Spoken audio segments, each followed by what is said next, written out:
Hey guys, so it's been a full week since the KSI versus Logan Paul 2 fight. Everyone, including JJ and Logan Paul, has had a week to reflect on what happened.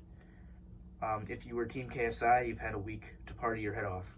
And as for the Mavericks, we spent the last 7 days wondering how we let this British guy come into our country and beat our heavily favored Logan Paul.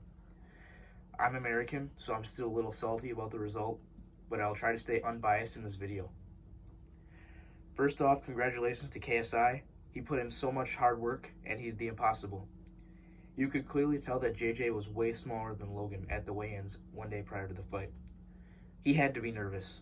Logan Paul seemed way more confident in the final press conference, and it looked as though he had gotten the best of KSI mentally.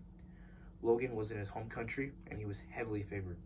He looked like he was destined for the KO. During his ring walk, Logan looked like he was on his way to dinner. He was very calm and confident. JJ's ring walk was also epic, with Rick Ross, Lil Baby, and SX singing his newly released song, Down Like That. But KSI looked nervous. He had a mask covering his face, but his eyes were wide. He walked slower towards the ring than Logan did. And he had less swagger as well.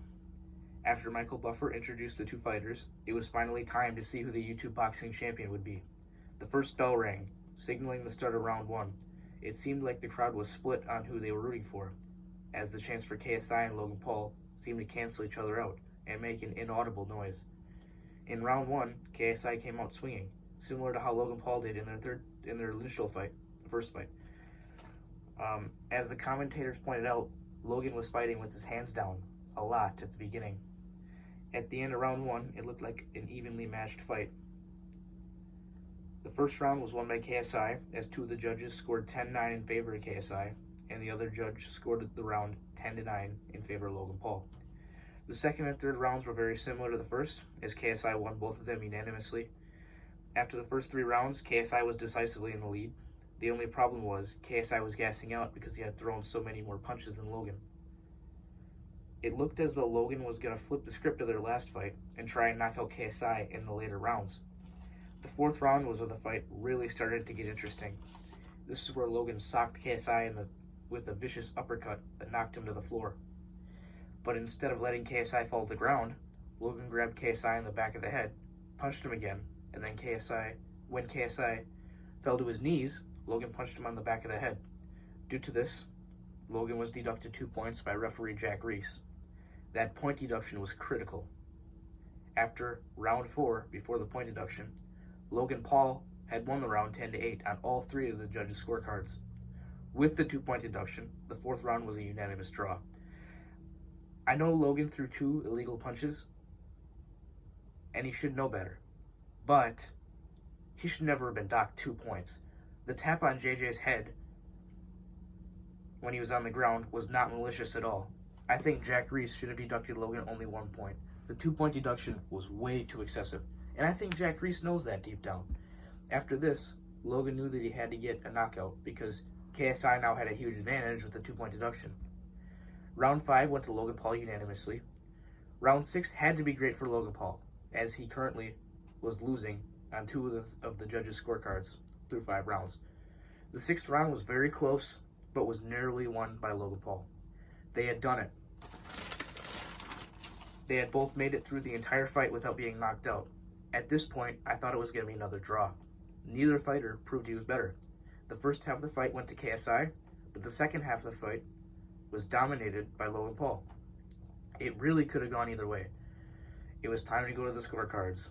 Zachary Young scored the contest 56-55 in favor of Logan Paul. Patrick Russell scored the contest 57-54 in favor of KSI. And finally, Dr. Lou Moret scored the contest 56-55 in favor of KSI, making KSI the winner by split decision. It was an amazing event, and KSI deserved his win. I do not declare Logan Paul a loser by any means, because he went the entire length of the fight and even won Zachary Young's scorecard. Split decision is literally the closest way to lose a boxing match, and neither fighter really proved who was better that night.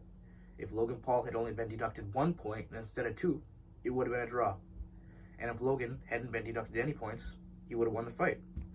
It was great to see them hug it out at the end. Logan Paul asked KSI for a third fight, but JJ said no. which is understandable because he barely escaped the Staples Center with a win, and he probably doesn't want to go through that again. I saw Jake Paul and Shannon Briggs bitching about how the fight was rigged by Eddie Hearn and all that other bullshit. The truth is, the fight was not rigged.